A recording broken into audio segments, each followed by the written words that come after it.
We're back! What's up, guys? Well, the three of us, but we are here. Yes, well, we're waiting. Hopefully our force is showing up here soon. Yeah, hopefully we get the band back. Yes. But we are back. We took last week the last episode off, and we had everybody had so much stuff going on in that. So we're finally back, and holy shit, guys, there's so much news. So much news. I had a full sheet of paper. He actually wrote things down. Full sheet of paper. Like, it's been going crazy. We've been kind of weirding me out, man. We've been texting back and forth trying to figure out what's going on, all this, and every single day you turn on the computer, look on your phone, and there's so much more that is popping up. And that, like, every single day. I think just in the last week and a half of these stories came out. Yeah. Like, it's crazy. I don't think in the last year and a half we've had this many things pop out in this shorter time. So, that's a good thing. That is a real good thing. The one that I'm digging on, though, is Lexus dropping that naturally aspirated badass V8 into the sedan. That thing, if that sounds anything like the Lexus race cars that we saw at Sebring, that thing is going to sound rad. Right. And I mean, Lexus, of all people, bringing back V8s. Naturally aspirated. Naturally aspirated V8. What was it, 472 horsepower? Yeah. 472 horsepower. What are they calling it? It's the IS, or no, the F Sport? I think there's an F Sport, or yeah. Yeah, I think it's just called. I don't remember, but the concept of it looks fucking great. Yeah. Like, it looks. It doesn't have that over exaggerated fucking Lexus grille that they've been doing the last couple of years. And ISF. Yes, that's what it is. And it is just. It's a pretty car. It's a damn pretty car. And it almost reminds me of like when the Julias first came out, and that just how it just caught my eye. That thing's cool. Yeah, cool. I saw. That thing's sexy. Yeah, driving around here yesterday, I saw two of those things within 5 minutes of each other. The Julias. What did they? One was dark gray and one was dark blue. Both were quadrifolios. They were. Ooh. Yeah. There's a white one that's been running around Crystal River for a while. I haven't seen the white one. Actually, the first one that I saw here was that dark flat gray, not flat, but non-gloss, that solid gray, that kind of navy gray color. They just sound so fucking good. Yeah. They sound so damn good. It's one of the best sounding V6 cars. That and the Jaguar F-Type. Oh yeah. I actually like the sound of the F-Type more than I like with the V8 in it. Yeah. I mean, that's horrible to say, but I love the V8 in it. Yeah. But that V6 it sounds great. It sounds fucking phenomenal. Like, that's one of those you don't even have to put an aftermarket exhaust on it or anything. No, you just hit the button and it just have fun. It is cool. You know, that's something we haven't really touched on as far as that. With all the news coming out on these, so a lot of this stuff coming out. Are we in a second renaissance of performance cars right now? We've been in a second renaissance. Yeah, we kind of are, aren't we? We're coming down onto the tail end of the second renaissance. I say give it a couple of years and we'll be back to the.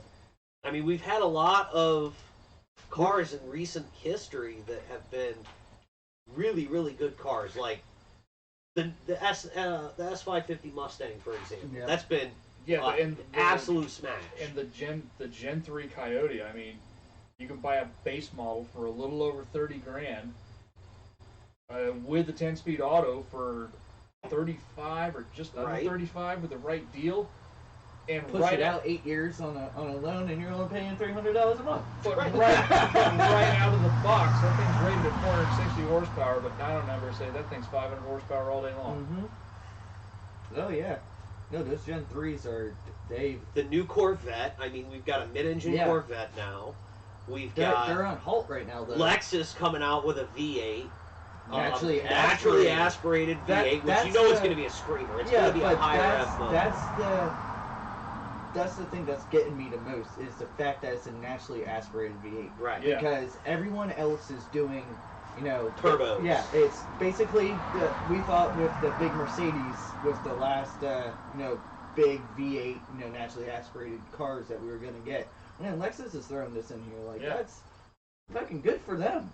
Yeah, Good for them, I because just they've been out of it for a little. I mean, they've Yeah, I had just- stuff, but they've been out, like, kind of on the outside. Like, everybody's like, meh, type deal yeah, for a while. I just want to hear what one sounds like. Yeah. Right. Oh, I can. You know it's going to be a screamer. Oh yeah, it's gonna sound cool. It's gonna sound rad. Especially if it's got a higher red line than that, and oof. Can we get a noise like the LFA, please? Oh, God! I Please? think that is one of the best sounding cars ever. Period. Yeah, That car just As far as from the factory vehicle, I agree. That was the greatest sounding engine I've ever heard in my entire life. because it sounds like the V10 Formula One era. Right. Yeah. It is just the perfect. I love I still think the V12 Formula Ones were the best sounding Formula One cars, but the V10s are Yeah. And 18,000 RPM and just. I love the mythology of that car. The bit on Top Gear where they had to put an LED rev counter in the car because a mechanical rev counter just couldn't keep up. Yeah. I love that. Wasn't fast enough. You know, when you get to the point where you're engineering a new tachometer for your car because the engine revs and drops revs so quickly that the stuff off the shelf doesn't work. Yeah. You're doing something right. Like, you've gotten something so right that it breaks other things. That's good. I like that. Yeah, but I mean, that car was an exercise where Toyota's like, okay, this is what we can do. Right. But the sad thing is there's still. I think there's still like one No, I think there's 3 or 4 that are still or possibly up to unsold. a half a dozen Yeah. brand new untitled LFAs still sitting at Dealerships. dealerships around the country. And they'll probably never sell. Yeah. Which is sad. They were really fucking expensive, but It was, and that's the thing. Even with it being an ungodly expensive car, they were losing money on every single one they sold. I think because it wasn't meant to be a profit car. It was meant to be a showcase. What can we do? Who's Mizzy Mizzy. YM? Hey, Mizzy. Howdy. It's just the 3 of us Sorry, I tonight. can't see. Yeah, it's just the 3 of us. It's just the 3 of us tonight. Yep. So for the time being, we've kind of enacted Top Gear rules. Moving on. Moving on. Yeah. Daniel was unable to make it tonight. So far. He might show up towards the end. Yes, he's saying he's not sure yet. They still got to wait for his wife to get home from work. So, but we do have so much to talk about, so much to cover, and all that. He's got time. He's got time. Right. Speaking of other news, that brand new Raptor. 2 of them. Well, the second one hasn't been, fully announced yet. There was just a teaser clip at the end of, the introduction of the Raptor.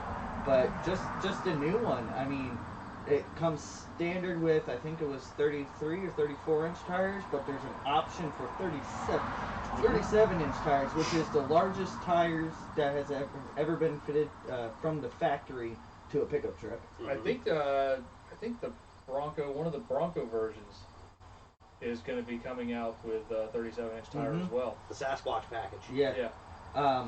But it's got the twin turbo V6 and that. They've actually reworked the exhaust on it, and the designers or the engineers were actually pulling from the R35 GTR and an Alpha to get the sound where they wanted it to be. So it's actually got a full 3-inch exhaust from the factory that has the different baffles and all that stuff in it. I'll reserve judgment until I hear it. Oh yeah, because I mean, we saw the racing engine uncorked running in its truest form, and it still sounded horrible. Yeah. So we but it also is getting a 10-speed automatic. Yeah. In it, I can't speak anything bad about that transmission. Have you driven one yet? No, but I've heard nothing but great things about it. All it does is make every engine more powerful. Yeah, because it keeps it right into the power band every single shift. Yeah, it just runs up and just wop wop wop wop wop. Hey, wrench monkeys. Hey guys. Oh, they're at Ace Cafe right now. Like, you throw it in the Ranger with the 2.3 Eco Boost, and it's just, you stomp on the gas and this thing just pulls all the way through because it's always in its top Robert H. RPMs. Evening, gents. Evening to you. Hey. Oh, hey Rob.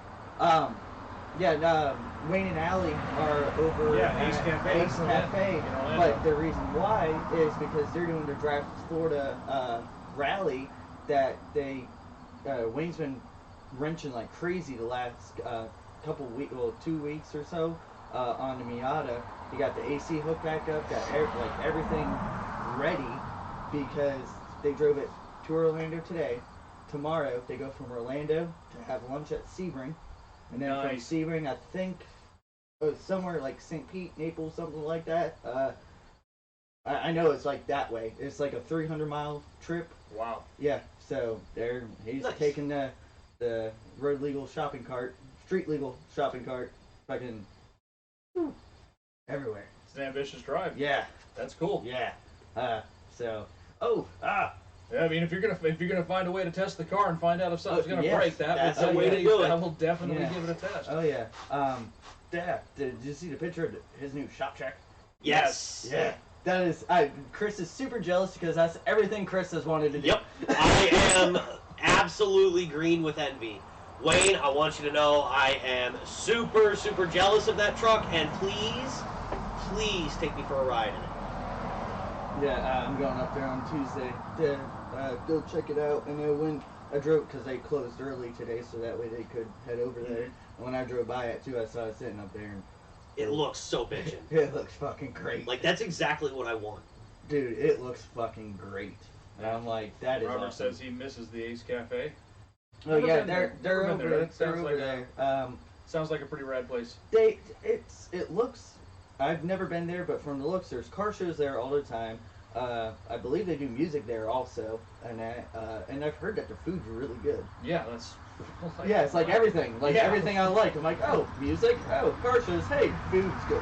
Yeah, That's everything that we love. yeah. It's like there's no downside to this. Oh yeah, no, it's wonderful.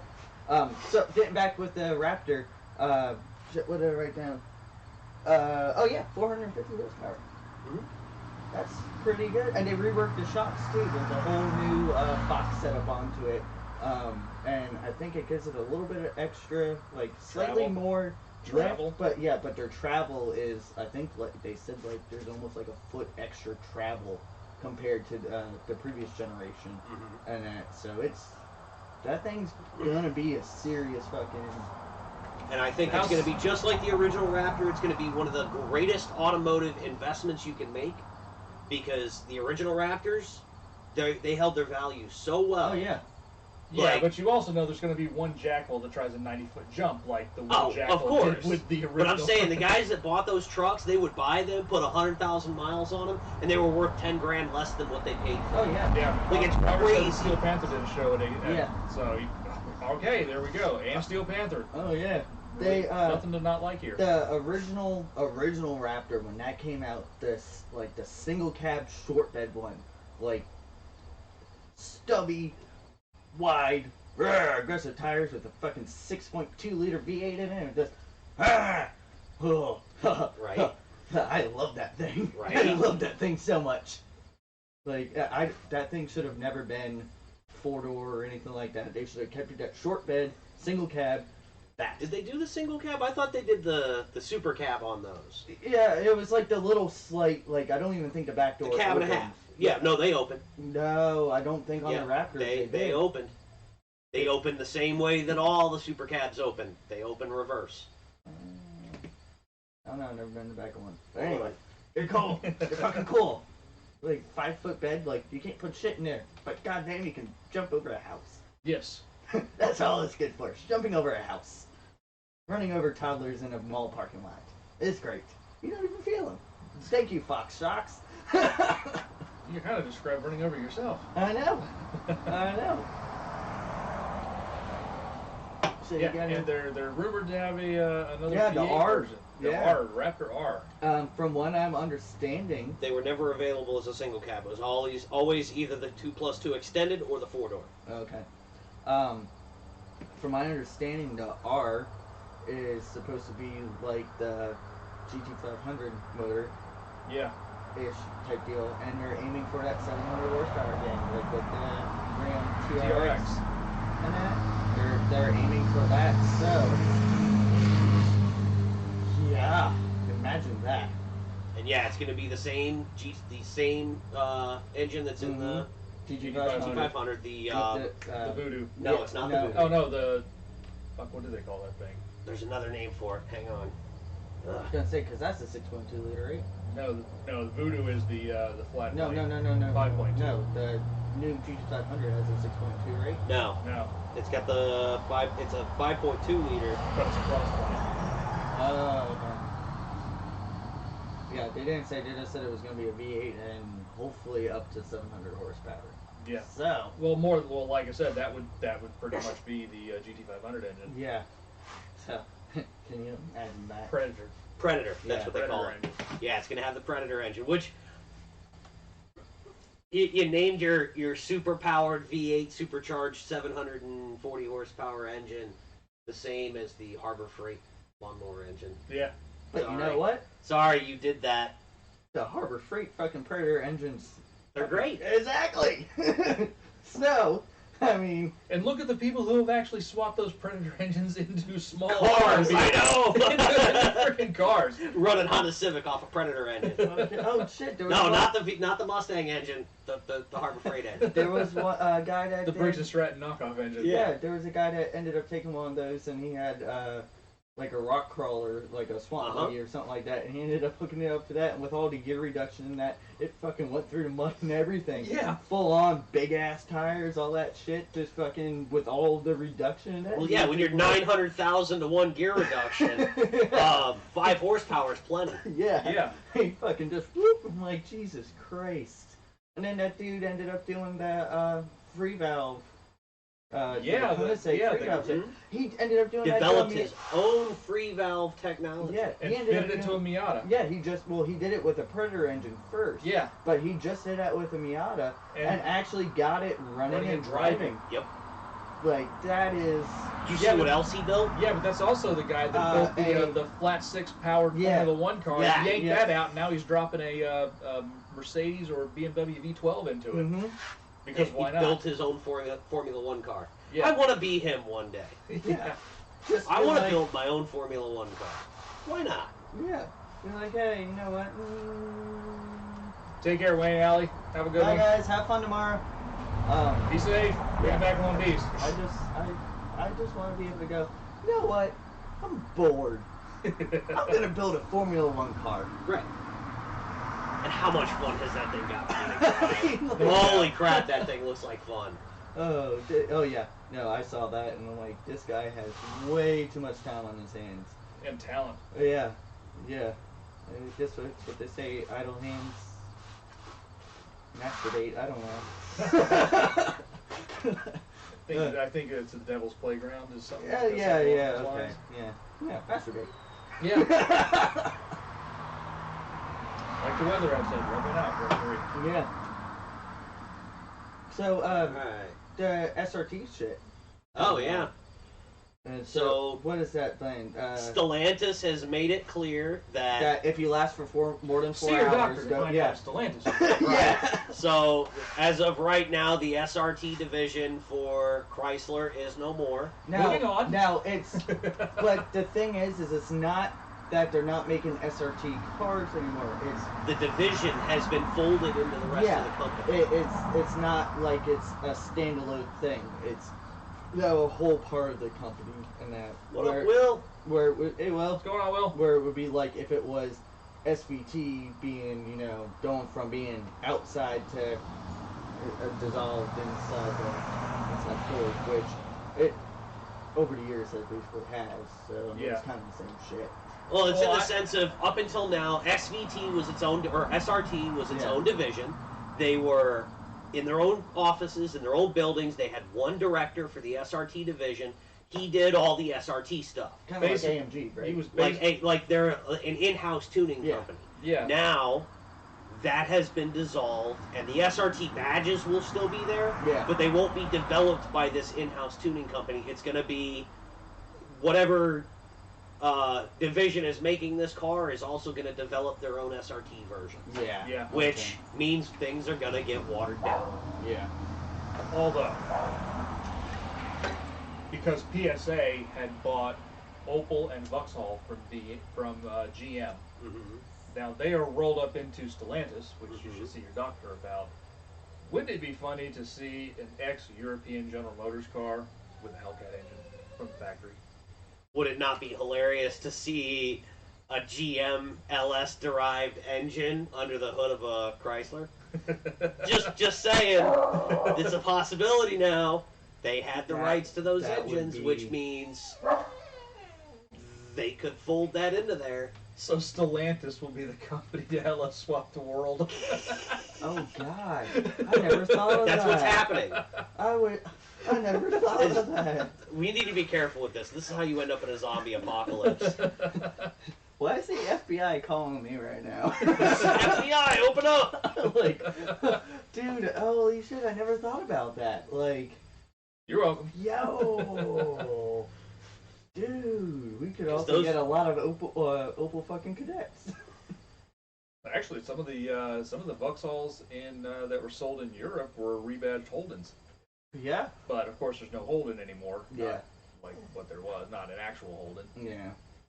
Sad. There's no Ford of Australia now. It's just Ford dealers. Oh shit! Did you see that the very last built Holden? Oh, that HSV Yeah, it was the very last one built in Australia. in Australia. The last Australian Holden. Last It one. truly was the last of Yeah, the V8s. but it wasn't even like like that was the last of just that car. Like the last of the entire company. It was Uh-huh. that The last- special one. Somebody didn't blow it up, did they? The No. last Holden. It just sold at auction for $1 million.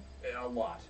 Like A lot. over $1 and million. and it wasn't just a mainstream. It was a full-on HSV, LSA powered. Nice. It was the last of the great V8s, mate. Yeah, Be ashamed to blow it up. yeah. It was. It Yeah, truly was. sold the last. for over $1 million fucking dollars. But was that $1 million Australian or $1 million US? So like 14 US dollars. Something like that. Nah, yeah. Well, if it was $1 million of our dollars, then that's like 2 kangaroos and an emu. Yeah. You know, something like that. Hey, we need a beer. 4 Vegemite sandwiches We did and I don't know what else you put in Vegemite sandwiches. I don't know, they do kangaroo burgers? Yeah, they I don't do. know. They do. Do they? Brew burger? Yeah. You can actually buy it. Gross. I want to try it. I'm just gonna say, I mean,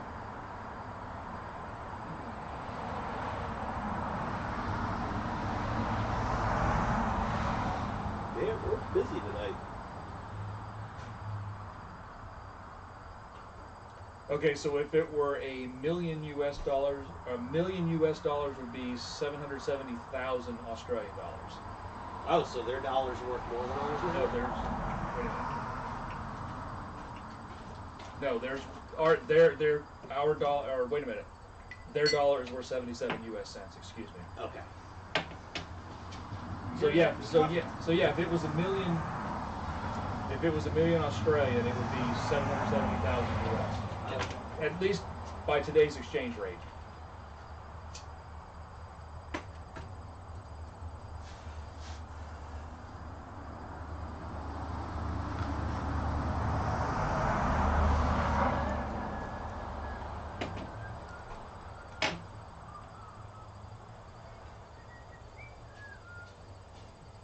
I want my MTV. All right, guys. And copyright. Yeah, I remember when that shit. I literally remember when that video first came out. All right, Mike. What do we got?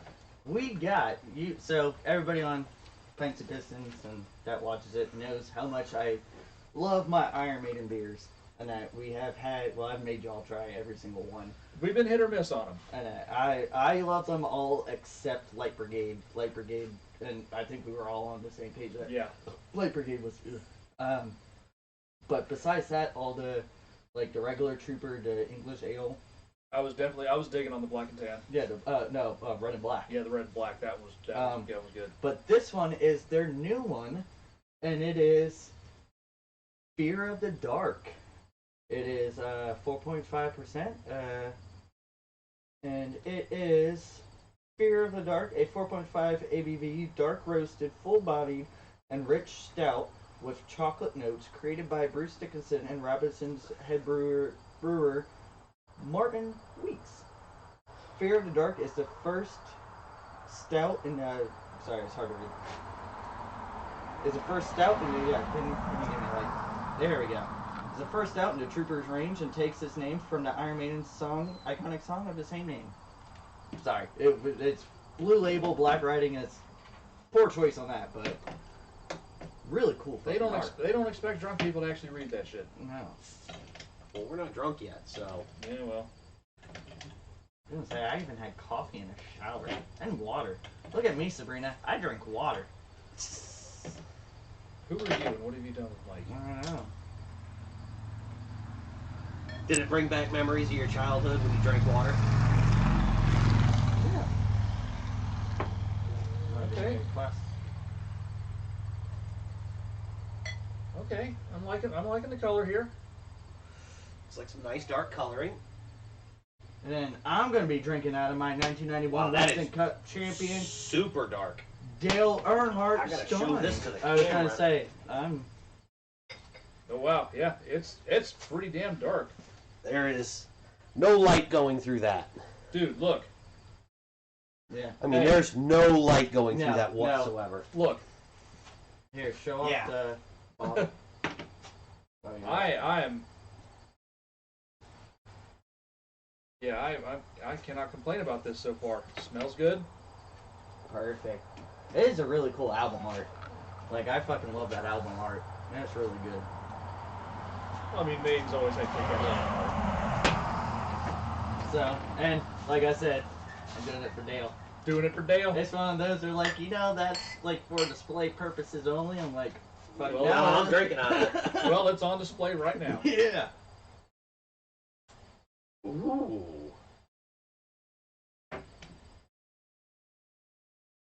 It's not nearly as, like, thick Yep. as porters usually are. But it's good. It's good. I like it. And It's actually this is less bitter than a Guinness is. yeah. Mhm.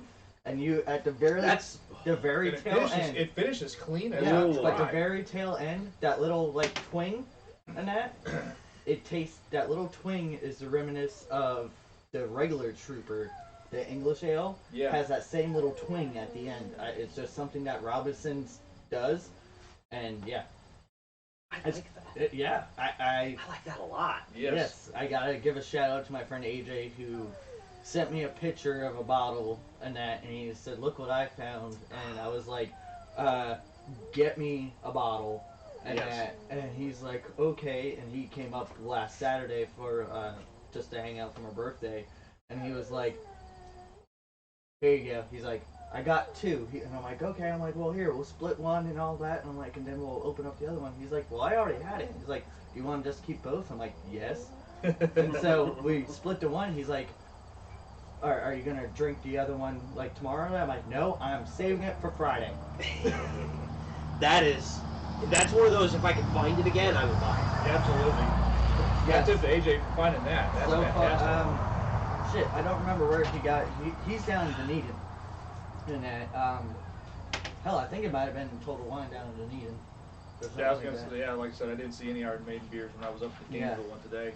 But I took the first sip of it, and I was like, "Whoa, like that's good." And it's not. It's like a Guinness to where it's not high on alcohol.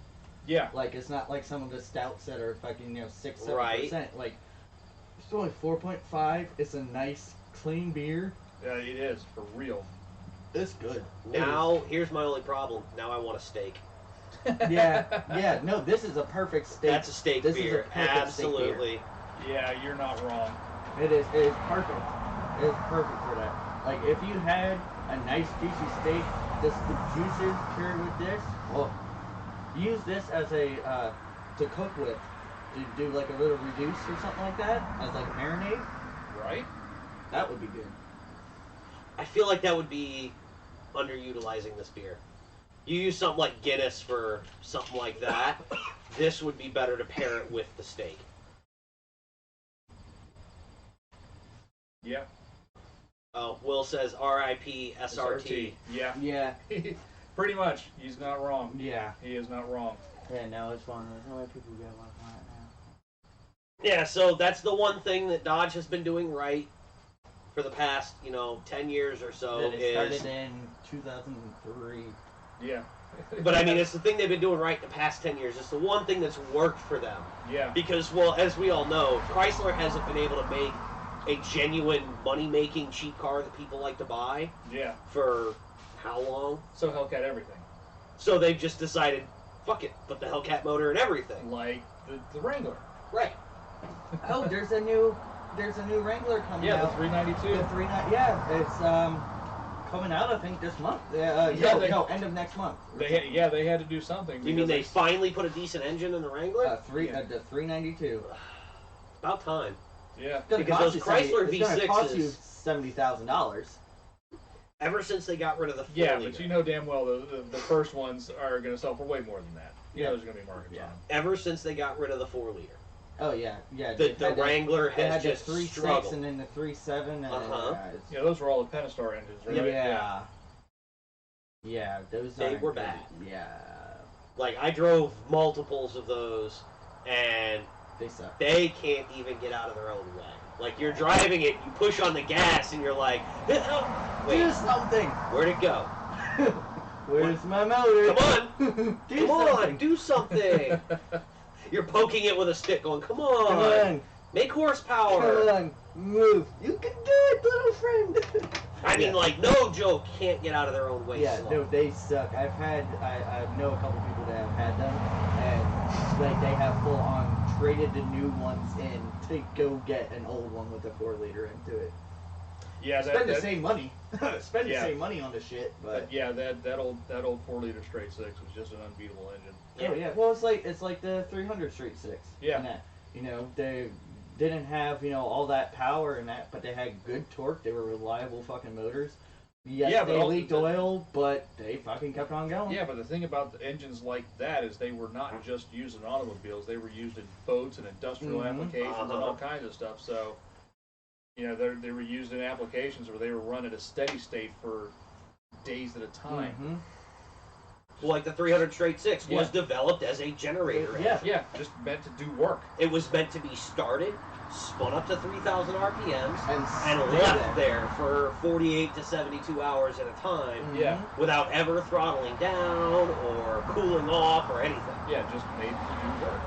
I mean, when you go back in the timeline, you find big like F300 dump trucks With those motors. that had that motor in it. Yeah, They were geared to the moon so that they could move, but yeah. and they only did 45, 55 mile an hour. And then But- you just spun it up to 3,000 RPMs on the highway, and it just rolled down the road going, but that's what it did. Doing The work. bird just passed me. It's doing work. It's A dog walked past me on the road. but you know what? I'm fucking going.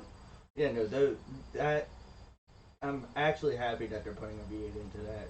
But prices, man, that's gonna be Oh, the Wrangler's been up. It's been insanely priced for a Yeah. while. yeah.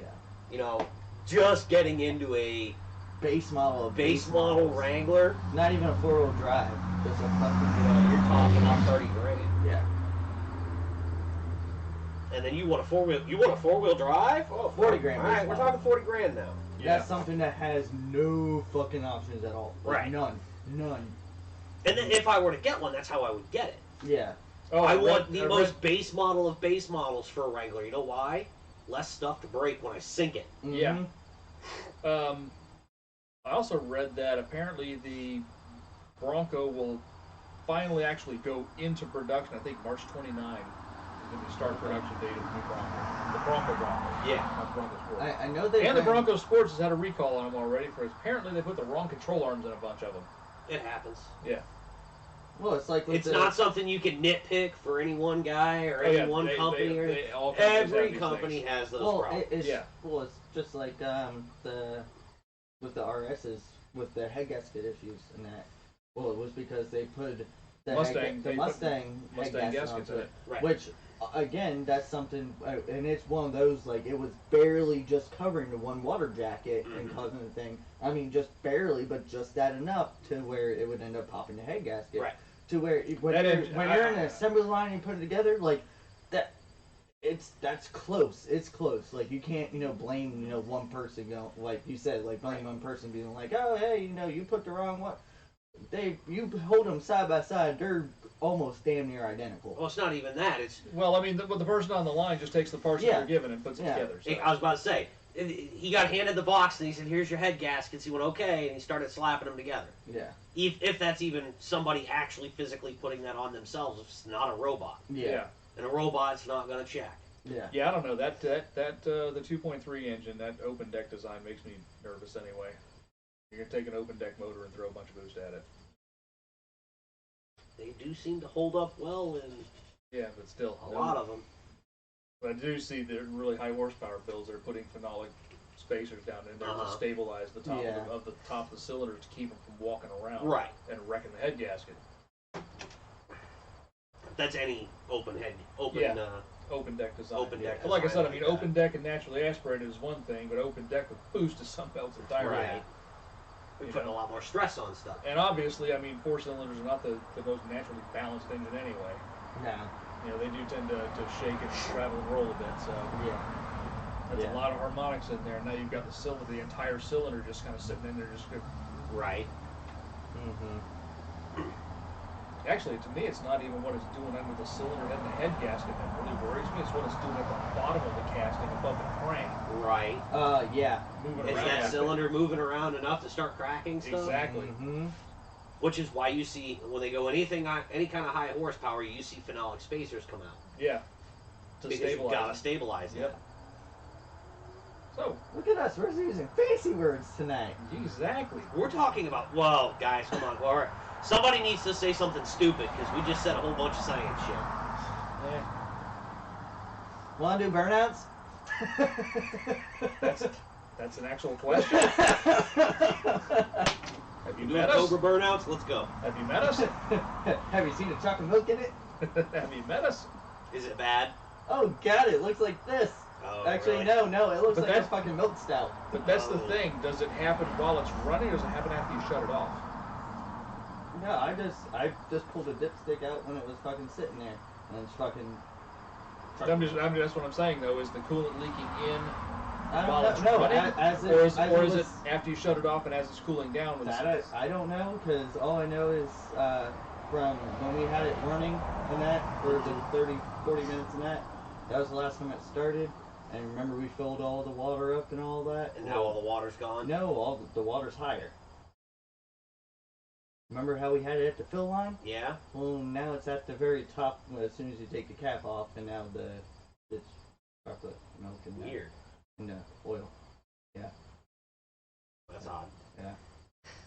Yeah. Well, usually to push the water out, that would be, some combustion gases entering into the coolant. But then it would also have to be a crack so that it's almost like the coolant would be leaking into one of the oil return holes from the head back down into the block. That's weird.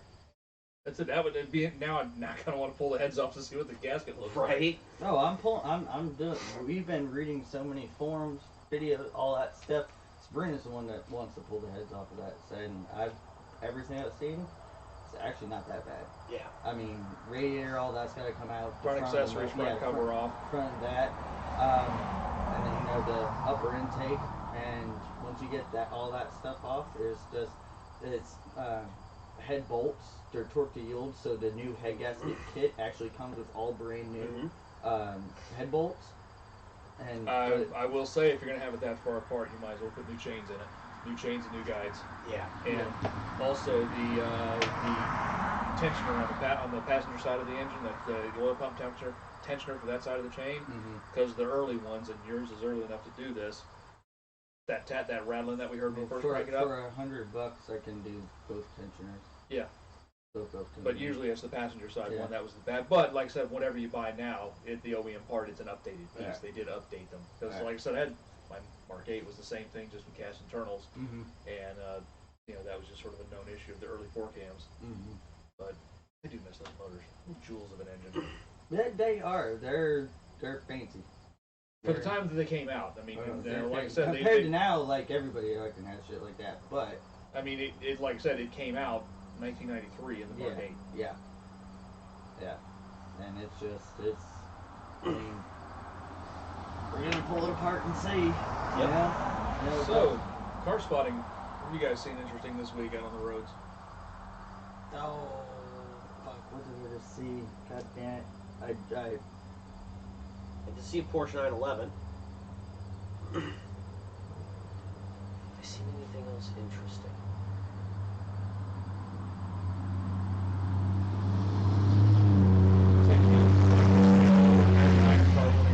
Oh, I mean, I did get. I got one. I saw a 55 Chevy the other day, which is not so interesting. I saw I got C10. I got one thing I can mention. I sent you guys pictures of it. I have now driven a 2021 Mustang Mach-E. I'm not gonna lie, I'm curious to how that car drives. Yeah.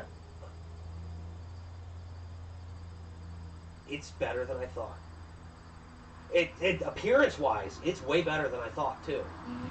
We thought that this thing was like a big SUV. No, It's like not. a crossover. It's not even a crossover. It's a shooting brake. Like it's almost like a hatchback wagon with the rear end shot, like shooting brake style. Like it's not as big as it looks on the pictures. Mm-hmm. It's more sporty than I thought it was going to be. Yeah, It's it's, more low it slung. almost has. it's the opposite of the Eclipse. Yeah. Yeah. So the first gen, We Eclipse. have just talked. the me and first him have gen, just the first talked gen about something Eclipse, like this. and this was me and my friend Brett. And Brett was the one that brought it up when I got Yeah, the speakers. like we I talked said, and about it. this was a thing because we've thought this for years. When the first gen Eclipses first came out, you saw those cars in the magazine. Now, obviously, that was a car that ended up being centerfold in the magazine, and it looked low and long and wide and beefy and all tough and super And then you rugged. saw it and you're like, And I what? saw one in person. It was like, holy crap, this thing's tiny. You saw one in person and go, This thing is Right. little. No, it's smaller than it looks in the photos, and it's So is it like more performance-y looking So than is you it thought. like Fusion escape size? sized or or like It's length, a little smaller than an Escape. A new Escape, a 2021 Escape. yeah? so almost like the size of like the older Fusions, like lengthwise and that, like the mid-size shit. Like it's obviously bigger than the Focus. I would say it's between like a Focus and an Escape. Okay. I mean, it's still an SUV. It's still a Yeah, liftback yeah, and yeah, everything. yeah. But what really amazed me was the acceleration. We've talked about, hey, Yeah. electric cars are fast. You've got to experience it. You have to feel it to really understand What's that going on? surge of torque, Yeah. that Well, it's Instant. instant. It's that boom. pull in your navel, that oh, hey, this thing's quick. Mm-hmm.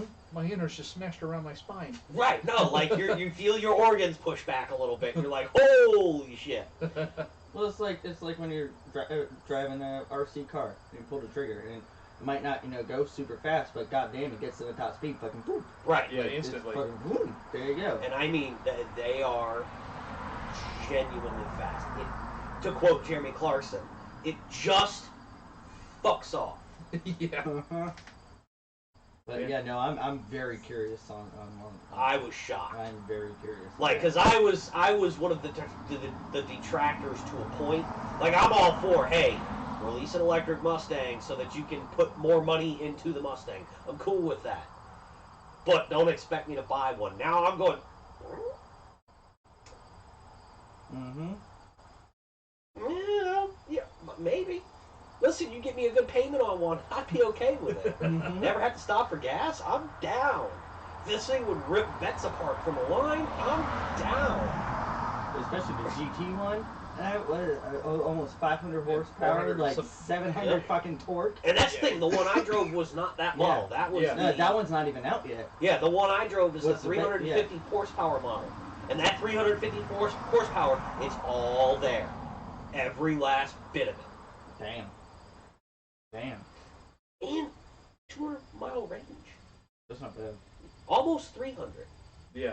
It's like 290 miles, I think. Shit, that's like me filling up the Focus. I only get like 250, 260 if I'm like actually on the highway, and doing good. But, like, that's about that. That's here to Georgia. Mm-hmm. Easy. Mm-hmm. The only Yeah. difference is you can stop and in 5 minutes you're good to go. True.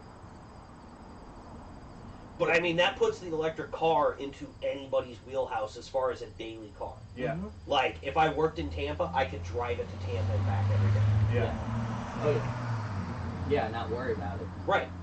And not worry about it at all. You're not like, oh man, I got 5 miles. No, like you're fucking good. You probably go back and still have 40, 50, almost 50% Exactly. charge left. Well, even then, I mean, if you drive down to Tampa every day, there's EV charging stations everywhere. Yeah. Yeah. So you'd be good. The possibility, I mean, because they've got the app in the 12.5-inch touchscreen where you can plot a drive across the country Mhm. using charging stations. Oh yeah. Well, it's the same thing that like Tesla does Yeah. on that. Ford's got their own setup, but it's the same exact thing, and they use the same universal charging prongs, just like the rest of them. Except for Tesla. Tesla's is proprietary. Tesla's is proprietary, yes, but your standard EV charging stations, Yeah. the non-Tesla brand ones, Yeah. they're all universal. Yeah. Mhm. Which, I mean, if you're going to do something like that, just like gas pumps and gas nozzles, they should all be an SAE standard Exactly. across Yeah. the board. J92, I think So is what it's called. so in this case, Tesla is basically like Apple with a 30-pin connector. Right. Yeah. Oh yeah. Yeah. And guess what?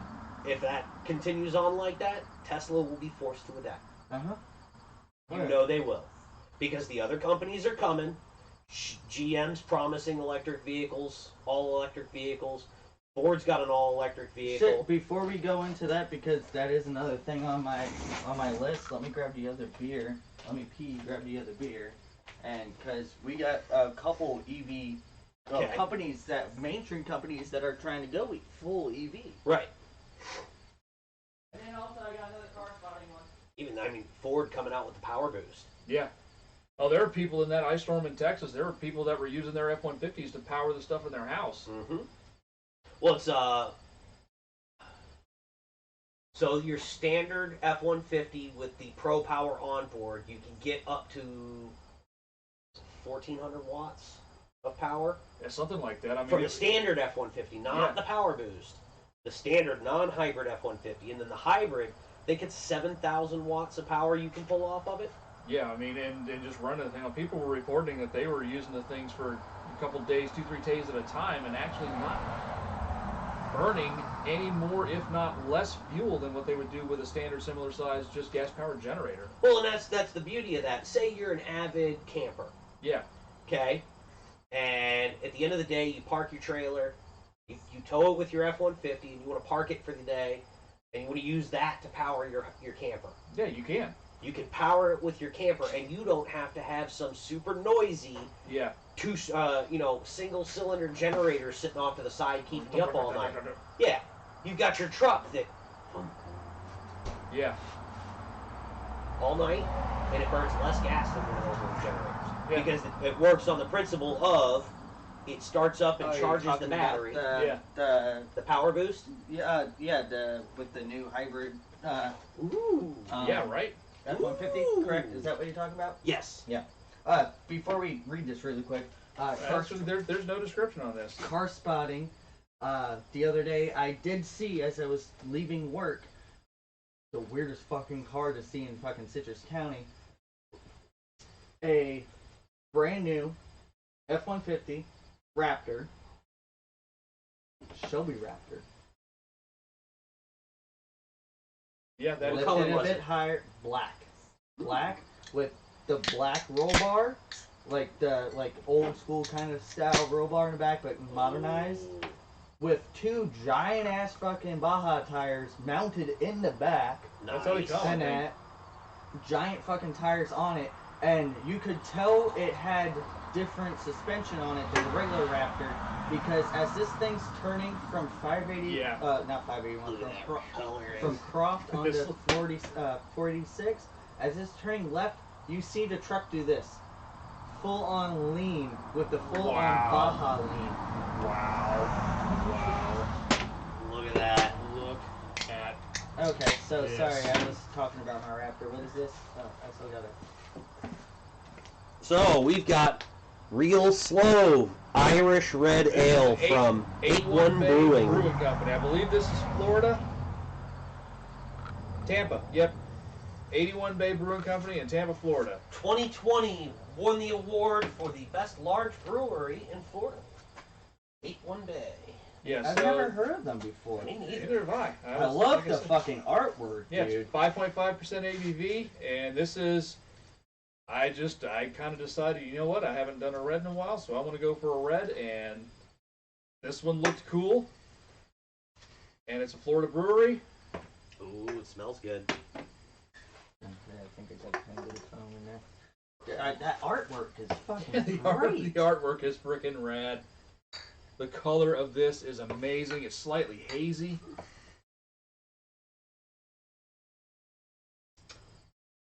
Oh, yeah. Oh, Oh, that's good. We ain't had an Irish red in a while because we've drank all the ones we could find, and I have missed them. This is fucking delicious. Oh, Slightly malty.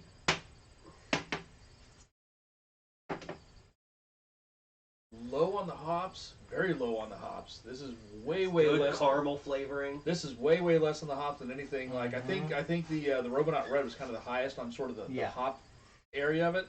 This one's really low, but goddamn, this is good. He's trying to figure out. yeah, there's something going on there. It's witchcraft. It's like me basically trying to figure out how a turbo works. It's like There's- Clarkson said, air and then witchcraft and power. That's this. I'm getting a little bit, just a tiny hint of a citrus peel in there. Am I Yes. wrong? Yes. I'm not even sure if that's what I'm getting. All I know is it's just No. Like, That's, just that's wait, yes. wait till the end, and then you get that little bit Uh-huh. of tingle on your tongue from like That's- an acidicness. That's of what it is. a That's citrus what it is. peel, Because like an orange I'm peely sitting peel. here just going, there's something at the end of that just like a little bit of an orange oil something. kind of flavor to it. yeah. But Oh, it's fucking That is great. great. It is fucking great. But like, no, it's just one of those like there's so many things going on with that. Like, it's not that it's like super complex. It's just it's so good. Like, I'm just It's understanding the art of subtleness. yeah. yeah. Because none of it is overbearing. There's no Oh, God. overwhelmingness to it. It's all very subtle, but it's all done in exact proportions to be perfect. How would this rank up with our other ones? Like, This ranks. I know that's This like, ranks. I know. I'm as of right now, I'm going through my head like, fuck. I would have to do a side-by-side Yes. with Rollin' Dirty to see which one I liked better. I'm a huge fan of Red Right Return. I might have to put this above Red Yeah. Right Oh, Return. I had Red Right Return today when I was at Pine Street. This is And- definitely above Red Right Return for me. Well, yeah. See, Red Right I- Return out of the three, it's for me, it's Robonaut Red. Yeah, I don't think it's gonna Robonaut Red, Rolling Dirty Rollin' Dirty, and then Red Right Return, and that. and so, Diver Down. Yeah, Finishing because up that list. that Playa Linda one, that fucking. The Robonaut Red. That's still by far my favorite. See, red. for me, it's Brew Bus, or it's Rollin' Dirty, and then it's Red Right Return, and then Robonaut Red, and then Diver Down. This one's Yeah, competing Diver for the Down's top. Diver Down's 4 for me. I like it, but it's just one of It's those. too it- strong. It's too too strong. heavy. Yeah. It's too strong. It's not too heavy. It's too strong. Yeah, Yeah, it's it's not high a octane. it's got too I- much. It's got too much octane in it. Yeah, it's a high octane. Yeah. That one I think is 8.5, something like Yeah, that. it's a 9% Yeah. alcohol beer. Yeah. It's. I mean, that's okay every It's once great, in a while, but no, especially with something this flavor, and it has great flavor, and that's the problem with it. It has great flavor. You want to drink more than one, and unless you're planning on having 2 or 3 and then fucking up the rest of your night, like, yeah, go right ahead. But if it's a Thursday, it's like, hey, I got to drive home after this, guys. Yeah. like, but this is That competes. to me, I think. I'm gonna To me, Listen, I- 81 Bay, I've never heard of you before, but if you you're are listening wonderful. to this, You are wonderful. good work. Yes. Good work, guys. To you be are honest, doing something I think here. this just bumped up into my top 3. We're in top 2. I'm gonna slide this one in at number 2.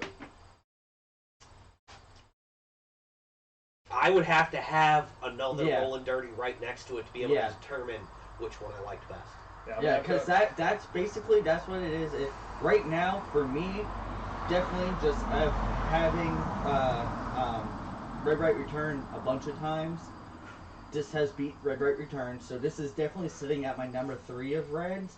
But it's like you said, I would have to have Rollin' Dirty next to it to do a side by side whether this was going to be number 2 or not. Yeah, I think I can call this. I number still don't 2. think it's. I'm definitely gonna call it number 2. I don't know if I'd call it number 1 or not. Like I said, I'd have to have a shootout. I was gonna say, figure that out. I think me and Brian are pretty strong on our number 1 with that. 'Cause Yeah. ever since we found that has been our. That's red. honestly, is, the like, the Robonaut best. Red is pretty much that's kind of my standard for Yeah. to judge the other Reds Yeah. by. Because that one to me was fucking amazing. But this, seriously, guys, what was Well, the name I of mean- this place again? 81 Brewing. 81 Brewing. Where in? Tampa. I don't know, just as Tampa. And what's funny with that, We even gotta though look we've them got our up. top 4 Reds, We gotta look them up, like Yeah. where they're at I need now. to find out if they got more stuff. Because fuck, that is. Hold on one second. Let the rocket go by. Did he know? I don't That know. must be a fan or something. No. He must know where we're at. Anyway, you were saying, yeah, look up more to see if they got more shit. Because, yeah, they're like, fuck, like seriously, guys, this And 81 Bay Brewing Company. And If you can find if you can find this real slow, oh yeah, Yeah. get it. That is awesome. Oh, dude, we've had 2 really fucking good beers this episode. they're out of Tampa.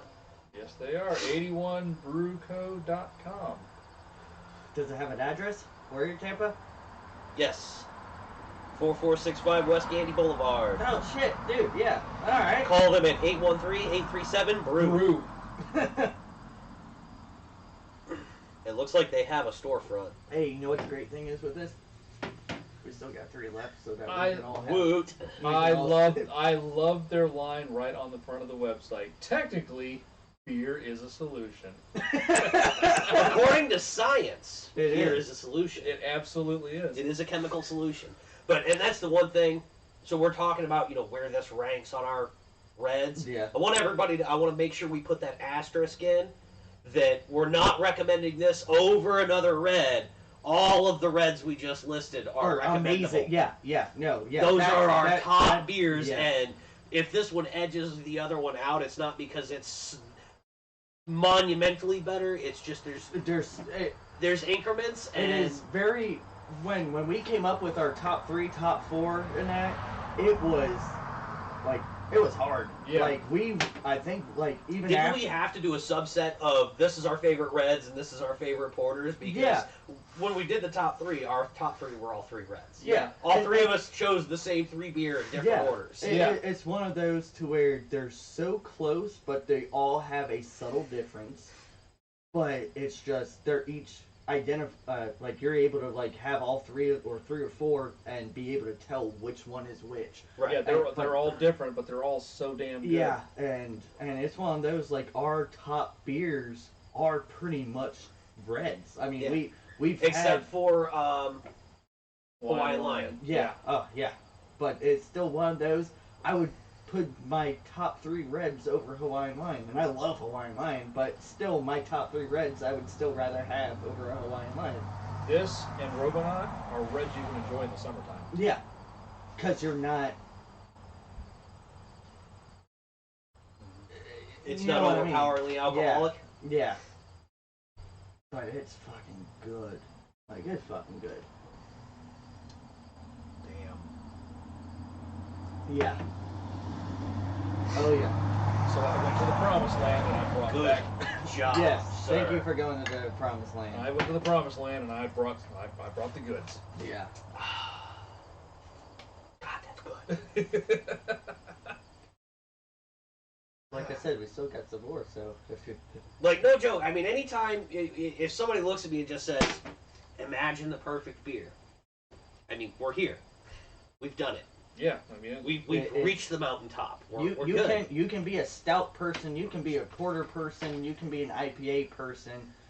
You taste this is all around fucking amazing. I think what it is with the Reds is that because it's a refreshing beer without being overly filling, It seems to be my preference. Yeah. Stouts are great. I love stouts. Oh, Every yeah. once in a while, you get a stout that's real complex. It's got all these different Oh. notes in it. It's great. Like but that I can fucking drink like oatmeal half one. of one, and I'm going. Ugh, Yeah, okay. well, it's like that oatmeal raisin one that tastes like you could fucking taste every single goddamn ingredient in that. It was fucking, witchcraft. Yeah, like you That took a was sip and it was witchcraft. one of those like, and I look But like could I'm, we drink 5 of them? No. No, you have After one, I'd be like, oh god. Like I just ate a whole sheet of Ugh. cookies. Like, Yeah. you know. I'm just gonna set my ass on the couch and enjoy my food coma now. Right. That's meat in a glass right there. What happened to him? Oh, he drank one of these beers. Is he drunk? No, he's No. having a food coma. Yeah. He's got the itis. But these are just. Yeah. He's having the beer equivalent of the meat sweats. Right. Yeah, these reds are just fucking perfect. EVs. Jaguar, by 2025, they have just announced that by 2025, they want to be all EV. That's a Ford, mistake. Yeah. I Because, mean, well, hey, a part of it too is also British I mean, company it's also wants- too, Great Britain wants to go, kind of all EV, all in on EVs, by 2030 or something. hopefully like they that. like to walk. Well, no. See, and that's the thing with Great Britain. You can do that No. because it's what? It's an island. Yeah, but It's no, a very no, small island. It's the joke. Only if Lucas made them. Right. But still, it's just, I hear of a British automaker going, hey, I want to be EV. It's like, Hey, if the funny thing is it'll be the only electric vehicle that can still end on the side of the highway in a pile of steam. like, And somehow leak oil. yes, like, They will make one leak oil. They will, even if they have to install an oil leak nozzle somewhere. like, it's just They'll one of do it. those. Because it's Like, quintessentially and that's British. that's the what they do. thing that, like, good for them for wanting to do that, but it's still just one of those. I read that, and as I read the article and I read the headline, Jaguar announces being full EV by 2025. I'm in my office at work going, I had a teacher come in, open up my door, like, are you okay? I'm walking down the hallway and I hear noises like that. I'm like, I just read something funny. And You wouldn't get it. I'm like, Yeah. oh, the rest of the day I was chuckling. I'd be taking out trash. It's like, God knows what would happen. God knows what would happen to him if he read a headline that said Land Rover was going to try that shit. hey, guess what? They are! So- by 2030, Land Rover wants to be 70 to 75% EV. So the idea that we're going to go all EV is a mistake, and I really think that they're not really thinking this all the way through, They're not. because okay, in Great Britain, the idea of a manufacturer selling all EV vehicles is fine Oh, yeah. because It's a small island, country. all that. Their country's what, the size of Florida-ish? A little bit A bigger, little but bit, still, little bigger. but It's still. not even as big as Texas. No, no, Yeah. no. So, the idea that you're going to only own an electric car and be able to drive it from where you need to go to where you need to go is within the realm of reality. Yeah, Whereas living here in this country, no. No. the And- most yeah. car country in Well, the world, but it's like, Well, it also shows a difference. I mean, one of the reasons why American cars are the way they are and why British and small European cars are the way they are is just because, there's so many the people si- packed into No, such a it- small area. well, it's not only that, it's they have relatively small land mass. Yeah. And because of that, they had, shorter distances to traverse, so they didn't need or didn't see the need or even want to build large vehicles. Whereas in the United States, especially coming out of when the cars were first coming around in the United States, especially after World War I and World War II, after the Great Depression and World War II, now you had an absolutely just ripping U.S. economy. Mm-hmm. And returning soldiers who were all finding work and basically had money to burn, and so large expanses of the country, roads Highway system. highways and everything else. So I mean that's, the That was cars. Roosevelt that did that, right? Huh? Or was that Roosevelt that did that, or was it? Interstate was I think one of the public works programs. Yeah. But that was that whole thing. Is just we have such a large land mass, we have Yeah. such large areas to traverse. We have the space for big roads and big cars and. Yeah. When all that we stuff go was on a going road trip, we're going, it's taking us 8 days to go fucking across the country, where they in their little, Well, and that's what created the culture Volkswagen. of the big car, was the idea, well, gonna take the family on a vacation, load them up in the car, spend 4 days driving across the country. whereas See the USA in your Chevrolet. Exactly. Whereas they would have, their smaller cars, but then have their small, And their also small, what the fuck do they call campers? caravans. Well, it's not just that. Also, too, I mean, you look at European cities. Basically, they were tight, small roads, Yeah. small narrow streets and stuff like that for small cars Yeah, and it's whatnot. it's like driving down in downtown London. Yeah, you have a big car, you're fucked. Well, It's like those Jeremy- cities were Jeremy- built before Yeah. the car. yeah. They it's like- weren't built car-centric. Yeah, Jeremy Clarkson with his Ford GT and that. Or the he, ZR1 Corvette. Yeah, he fucking loved that car, but he rarely drove it because going through London and that, he couldn't You fucking can't drive fit. it in He London. couldn't. It doesn't fit. Yeah, he Yeah. couldn't fit, and it wasn't because he hated a car. It was literally he could not drive it down the roads because the roads were so narrow. Right. And that's a American supercar that was made for American soil. Mhm. Yeah. And that it's no matter of how good it was. You bring it to Italy or something like that, or Germany. Yeah, different, but even Germany and a lot of places all through Central Europe, which are all left-hand drive like we are, outside of things like the Autobahn and the Autostrada and things like that, a lot of their central and small cities and small towns, again, those towns were there long before the automobile was thought of. Yeah. And the infrastructure was all built around things that were there long before the automobile. Yeah. Yeah, when we're they built the roads were for walking. Yeah. And horses. Right. And We're ox pretty carts. much the only country like that, if you think about it. Australia. Well, yeah. Well, but also another one that really wasn't inhabited bigly like that until stuff started to move. Like, you look at Japan, same thing with how tight it is, mountain roads, and that. Japan, they don't have too many big vehicles and that. Germans, they ended up having, with like the BMWs ended up getting bigger and bigger, And Mercedes. but they changed their infrastructure for it. Yeah. Yeah. Their infrastructure grew along with their cars. Yeah.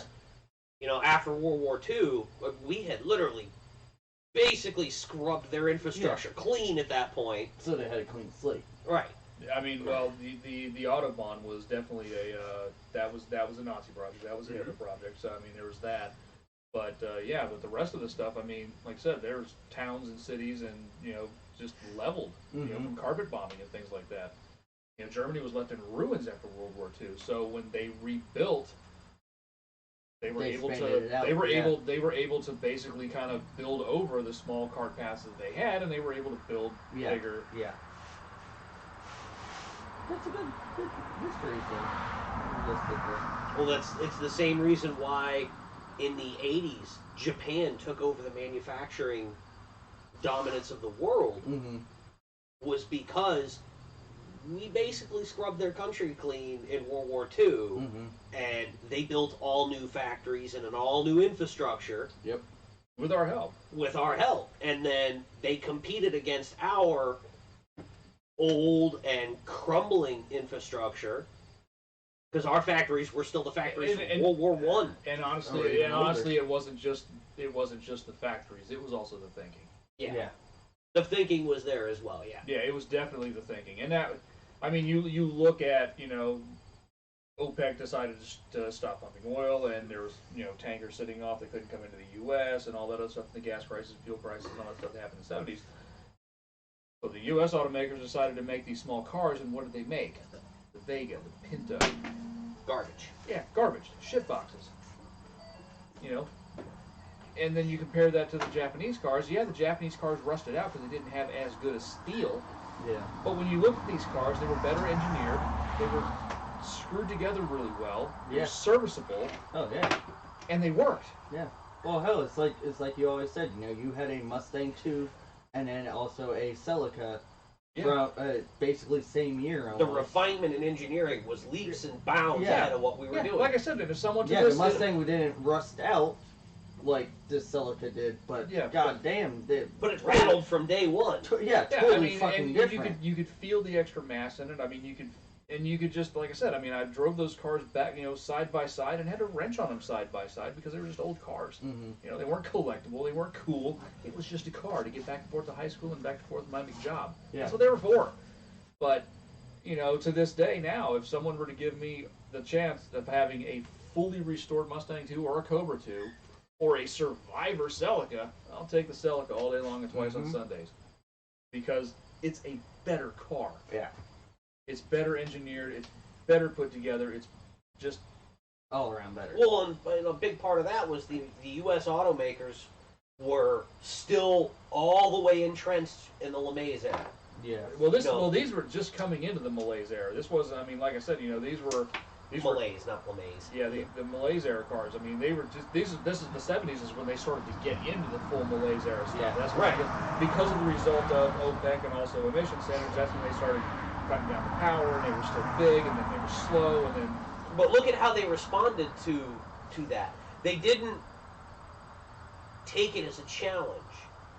They took it as, what kind of Band-Aid can I slap on this? Yeah. So instead of okay, so we need to make it more fuel efficient. How do we do that? Do we re-engineer the cars, make them lighter and more efficient, or do we just choke the engine with a 2-barrel carburetor that doesn't fit it right and make it make less horsepower to make it get better fuel economy? Yeah. And they chose that option. But even, like I said, they did the small cars. Ford did the Mustang 2, Chevrolet did the Chevette and the Vega. Those were afterthoughts. Yeah, they were just, you compare that to any Japanese car that we built at the same time, and they just can't compete. Right. In every respect, engineering, build quality, the way they were screwed together, the ease of maintenance, driving dynamics, handling, braking, everything. Well, that's what I mean. They were afterthought cars. That wasn't their flagship, so they didn't care. Yeah. They cared about their prestige and their flagship cars. And the economy cars they were making were, well, people do want an economy car, so I guess we'll slap one together real quick. Yeah. Whereas Honda said, well, people want economy cars. And Toyota, our flagship will be the Honda Civic. Hey, it doesn't need a catalytic converter. What do you mean it don't need a catalytic converter? It burns so efficiently it doesn't need a catalytic converter. That's what we mean. Well, we can't make ours like that. What did Honda do? Whereas the American car, the exhaust was half catalytic converter because it needed that much catalyst to get the emissions where it needed to be. Yeah, that was So Chiro Honda was definitely a badass with that one. Yeah. Because he ended up, what was that? Oldsmobile? He put a full-size Oldsmobile, 350 rocket motor. Mm-hmm. Sent it to Japan, and him and his team engineered a full CVC cylinder head intake and carburetor setup for it, and then sent the thing back to Michigan and had it tested by the EPA, and it passed without a catalytic converter. Yep. Seriously, and hats off to that dude, man. Well, and the thing is, it all came about because, when CVCC came out, Chrysler licensed it to potentially use it, Ford licensed it to potentially use it, and other companies around the world had licensed it, say, hey, we might want to do this, so we'll go ahead and pull a license on it. And General Motors didn't, and when their CEO was asked about it, he's like, yeah, it might work for toy cars, but it won't work for our full-size cars. And that's when Soichiro Honda went, okay, and built that one just because. That's when he went, hold my socket. Exactly. That was pride in engineering right there. That was him saying, hold on, you just disparaged my idea. Yeah, I'm going to prove you wrong now. Well, that's the thing. I mean, Soichiro Honda was a very talented engineer. Mm-hmm. Well, shit, he went from bicycles basically to motorbikes. Motorized bicycles, essentially. Mm-hmm. And turned into Honda Motor Corporation. Yeah. Like, fucking good for him. Good for him. And now Honda's fucking one of the best-selling automakers, period, throughout the entire world. What's sad is those companies have lost their edge. Oh, yeah. Toyota and Honda have completely lost their edge. Yeah, they're all milquetoast. Yeah. They don't make anything. And that's the thing when I see the commercials that Acura's putting out for their giant-ass, overweight, huge SUV. They try to make it sound cool by throwing the Integra Type R, the original NSX, and those cars in the beginning to say, oh, yeah, It totally has everything Remember to do with when we made good stuff? Remember we made I remember. I remember. Actually, I think it was the last commercial I saw. It actually showed a Civic Type R, a Teggy Type R, and the OG NSX, and then tried to like shift to this big ass, huge, fat ass SUV. Like, oh yeah, But it's this got a sport button. yeah, I mean, this totally is from the lineage of those cars. No, it's not. Like, it's one of those, they don't even have, like, the lineage of the fucking legend or all that shit anymore. Like, it's just... Yeah, the OG Legend, the OG Acura Legend was a damn cool car. Mm-hmm. It was a four-door, and I didn't care for them at the time, but you look back at them, and those were actually pretty cool Well, cars. even the fucking Legend Coupe. Yes. Fucking big-ass fucking coupe. So fucking badass. Yeah, they look good. It wasn't that big. It had a big V6 in it. Yes. Hell yeah. That's fucking great. The only thing about those cars that just blows my mind is that the engines were north-south and still front-wheel drive. The first gen, second gens weren't. Yeah. Yeah, second gens weren't. Yeah, the And second then- gen was the one that was also sold as a A Sterling. Yes. Yes. I saw another article. I worked on one of those once. I saw another article of that. I was looking at Drive Tribe, and it was right after the last episode when we talked about that. Like 3 days later, all of a sudden, like I saw an article about the car company that no one's ever heard of, and it was like, we just fucking talked about this, Right. And I was like, no shit. And all They that. watched our show and then wrote the article. Yeah. Exactly, we were ahead of the curve. Yeah, but no, it was one of those with the legend, fucking Ludacris.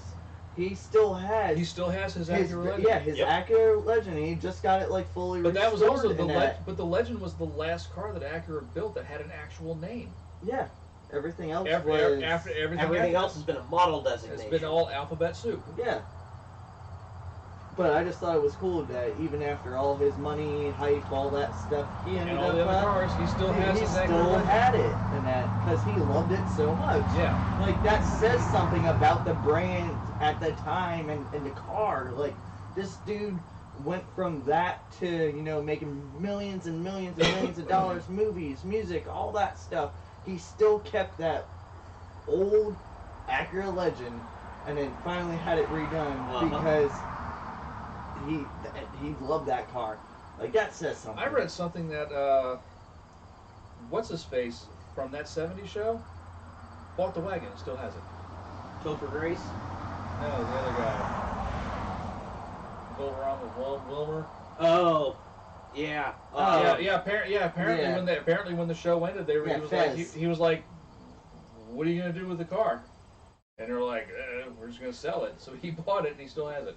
Well, it's like, guess who? You ever seen Supernatural? No.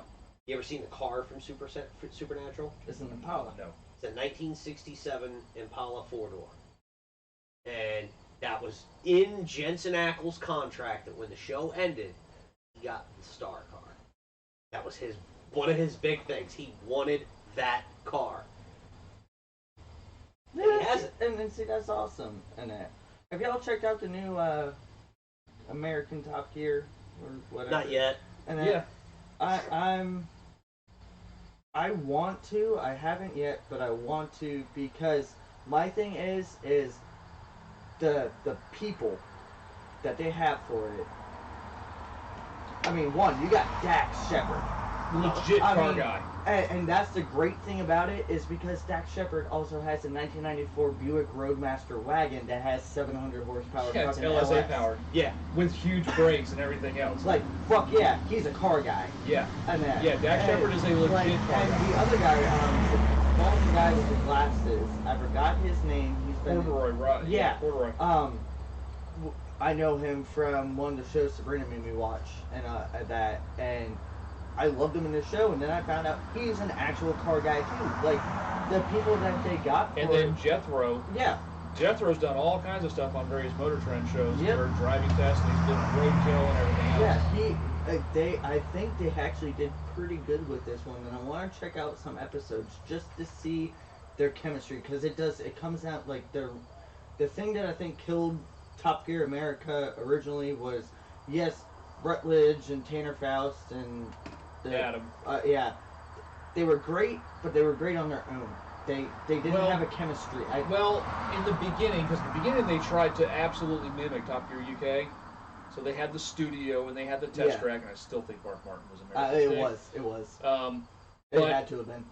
But once they dropped that and just had them doing tests and adventures, they gelled, they got their chemistry, and like I said, the last season they were just on it. And I really would love to see those three guys get back together and do a project together. Yeah. Because actually, the last couple of seasons that they did, especially the last season where they were just doing adventures and doing their challenges and stuff like that, they really did have a good chemistry it's one of those with Rutledge. He was just a random fucking fan at NASCAR. Yeah, he was camping out in the infield. Ended up like, they're like, hey, do you want to do an interview with somebody? And like they liked him so much, they're like, hey, do you want to interview somebody else? And then boom, he became a fucking person. And he's also a legit car guy. He's Yeah. into all kinds of weird, interesting cars. That delivery van he's got. Yeah. That's Fucking wild. amazing. That's a car. He's a car nerd. Yes. And that I liked him for that. He Yeah. was a genuine car nerd. Like he Yeah. was the you guys level of car nerd. Yeah, Yeah, it, he was it was one total of those. car nerd. It wasn't just hey, well, look at this,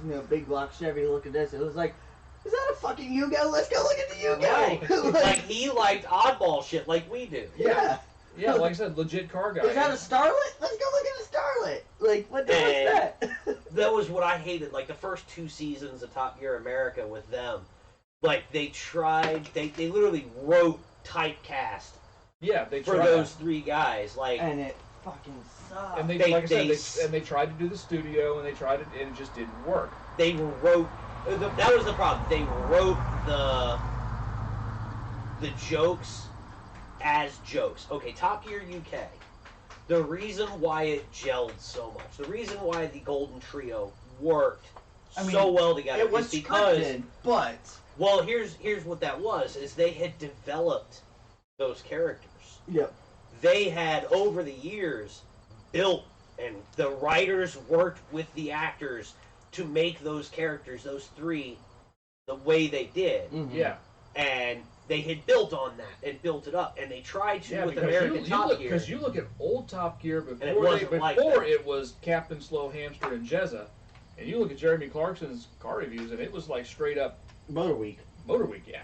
Well, even though if you even go back to the original, like the first 3 series of Top Gear with that trio together. No, the first 2, first series and a half, it was, you had Clarkson, you had May, and then you had that other dude. Yeah, I don't even know who the guy that didn't even stick around very long. Yeah, and he did like. Well, I'm saying once they put that 3 together. Well, if no, you look it at was the first Clarkson, like it was 3 it was seasons. him, and then May came in. Yeah. When that dude left is when they brought in May. Right. If you look at like the first 3 series when they got together, it was great. But it was good, but it hadn't really hit that. They hadn't fully. They hadn't meshed together yet. Then the writers and everybody kind of got on board with. They kind of all started working together. Yeah. To make what that show became. Yeah. And they tried with American Top Gear to be that right off the bat, and it didn't work.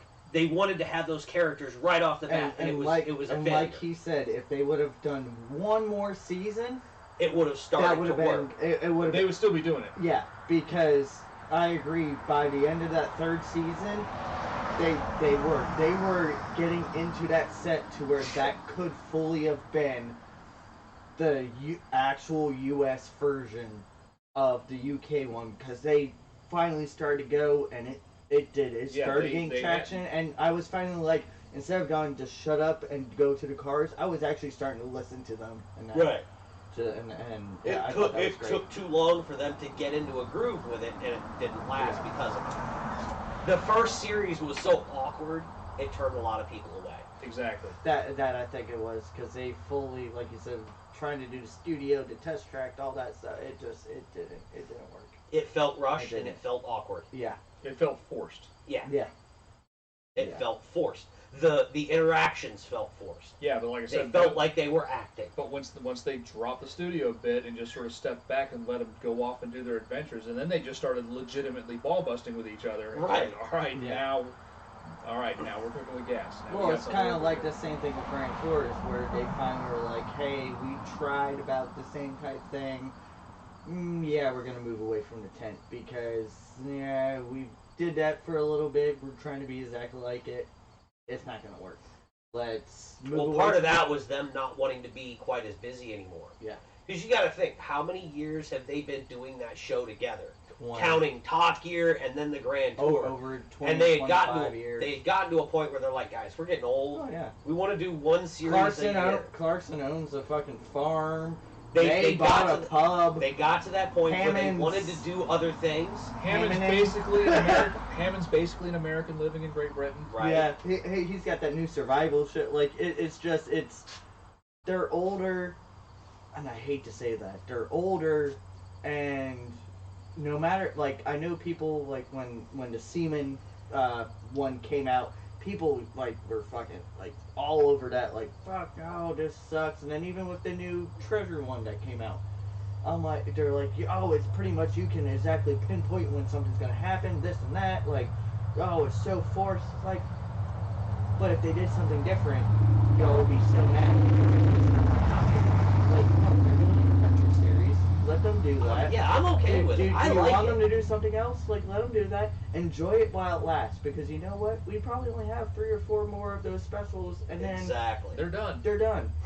And that's gonna, I'm like, trust me, when they canceled the, you know, having the tent and all that stuff, when I saw Clarkson crying on TV, I was, you can ask Sabrina, I teared up. no, I was not teared up. I had snot bubbles coming out of my nose. They're showing old clips from Top Gear, just all that. I'm on, basically in the fetal position on the couch, crying like a damn baby. Sabrina's like, what do you need? I'm like, I just need nothing, just leave me alone.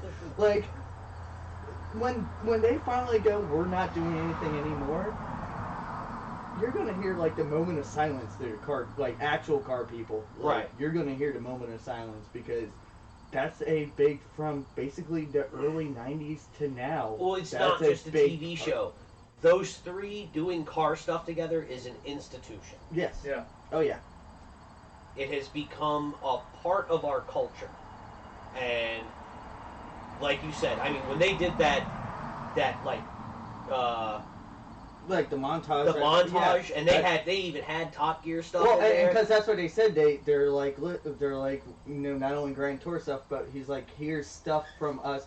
We actually got, you know, permission from our previous employers to play some of this and that. I'm like, shit, like, hold on, like, it's like, well, as soon as I heard that, I'm like, this is big if they got permission from BBC to fucking Right. do shit. And then they showed all that, and oh, I was fucking crying, and I'm like, I can't handle this. I can't. Like, no, you can't get old. No, like, Right. No. Fuck. Like, no, listen, I still need to hear Richard Hammond! Hammond. No, I need to hear Richard Hammond go, Clarkson! That's One May. more time. That's May Exactly. that yells like that. But all of them, No, that's Richard Hammond. they both do. Yeah. They both do. All of them do. But it's just one of those, No, like, James May goes, oh, you utter pillock. but, like, And then yells, Clarkson! it doesn't matter. All And I then he pulls know is, machetes on people. Yes. yeah. Did one of the presenters of our automotive show just threaten to kill you with machete? Yes, he did. Okay. Well, moving on. Carry on. If you want to join Top Gear, please send Richard Hammond is dead, and I'd like to take a part of his, take a spot in his position to BBC America. And you know they had to give addresses to other parts of BBC. Yes. Yes. Oh, yeah. Anyway, so before we go into the Bring Your Trailer Car and that stuff, because, like, guys, seriously, like, we still have a fucking list. We're down to the end of it now. New mail truck. Yeah. Oh, so sorry, guys. This episode's gonna be a bit long. Are you okay with that? Because It is what It's it is. already a bit long. It's We- gone for an hour and a half so far. Okay. Who cares? Do you want another beer? No. I'm good. Okay. New mail truck. Yep. Yeah. It's weird looking, but it's weird looking for a purpose. Oh, it is fully purposeful. You look at it, you're like, It "That's looks like that fucked car up." that 4-year-olds draw. Yeah. You're But like, it looks the way it truly is form following. every single design feature of that is built for mail delivery. Well, they were given certain things that they had to meet, and one of them Mhm. was to be able to stand up in the vehicle, which gives Yep. it its height. The windshield and the low hood and the rounded front was Yep. they had to hit certain visibility angles to be able to So see. my favorite thing is that the front bumper is separated into 3 areas, and it's all just regular rubber fucking bumper. Mhm. But it's one of those to where, hey, if you hit something on the right side, you don't have to replace the whole entire bumper. You replace that section. Yeah. Well, You the hit other- something on front, you just replace and that section. one of the other requirements was that the driver from a seating position could reach a standard mailbox. Yep. And greatest thing ever, it's got AC and heat. Yes, which the LLVs do not have. Yes. If they got heat, they don't got AC. And they trust got, me, they got being heat. It's in called Florida- drive one in the summer. that's why a lot of these people like to have the rural The mail- rural yeah. route, so they can 'Cause drive their yeah. own vehicles. Yeah. Our newest one is a Ford Ranger, single cab, long bed Ford Ranger with a capper on the back. Yeah, so far around here, there was the right-hand drive Corolla wagons that were sold in the U.S. for mail carriers. There was the Yep, right-hand it's drive. a 1996 one because it drives by every once in a while. There and was, goddamn, it is wonderful. There was the Subaru Legacy wagons Yep, that were sold right-hand drive for mail carriers. Jeeps. Uh, The Jeeps weren't. not just like, the Jeep mail trucks, but you could also get the regular Wranglers, but they No, were the Cherokees. Yeah, Cherokees. Well, yeah, but they were all shipped over from the islands, and that. but you could also buy a right-hand drive Cherokee here in the U.S. brand new Yeah. for yeah. rural mail carriers. I know for a while ours used the YJ X, one of the Wranglers. And I drove one of those Cherokees. Let me tell you, that is the weirdest feeling in the world. Yeah, Two Legs said he had one come in for an oil change at his It's shop. just so strange to be sitting on that side of the vehicle and drive it. Yeah. It throws your whole brain off because you're like, wait, this doesn't feel right. Yeah. Yeah, Especially I in that car. Because I Like, asked, it's different if you're in like 'Cause when he- Skyline, something like that, but when you're in a fucking Jeep and you're like, speaking of Skyline, back to car spotting, that is was that you hitting something back there? I think it's the. Yeah. Okay.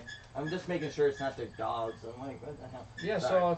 Saw car spotting today. Coming back from Gainesville, I saw a gray R32 GTR, and 2 minutes later, in the middle of Denellen, I saw a Subaru Sandbar K truck. Yeah. This is yeah. Middle truck, and then lastly, can we talk about how awesome the event was? It worked out well. Yes. Food truck bailed on us, but we Yeah. adapted and overcame. So our wrench monkeys meet, and that went awesomely, like it always does. We had good weather. We had great weather. I got to ride a Lamborghini, and that's how cool.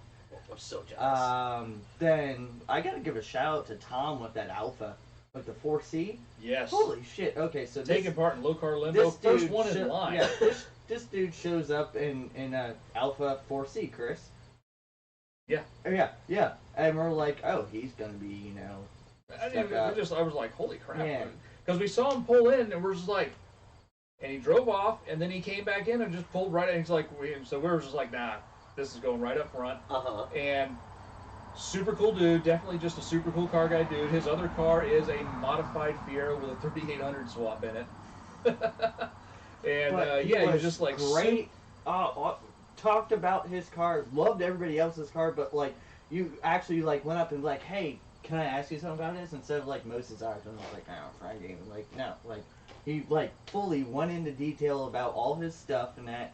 When we announced, hey, we're doing low car limbo, dude was first in line. first in line, Nice. Yeah. first in With an line, Alpha 4C. With an Alpha 4C. yes, for low Love car it. limo, and I'm just like, this dude is fucking awesome. Yeah. Like he was. Yeah, dude was great. super cool dude, super great car. But we had And, many honestly, like I said, I kind of hope he brings the Fiero out to the next one. Yes. The 3800 swap Fiero is going to be pretty rad. Exactly. But we had fucking mini truck, like actual fucking mini trucks out there. Every An old guy showed up in a Studebaker Lark. Well, no, that Really? Mark has been up at the shop. But I And mean, that- he came out for the show, Yeah. and it was just, because Johnny went to move the car before he came and picked it up because they were doing stuff with the gas tank, and it's a 3 on a tree, and Johnny's like, there's 3 pedals. Why does this automatic have 3 pedals? And I'm like, Johnny, that's the 3 on the tree. He's like, what? I had to show Johnny how to fucking drive a 3 on the tree.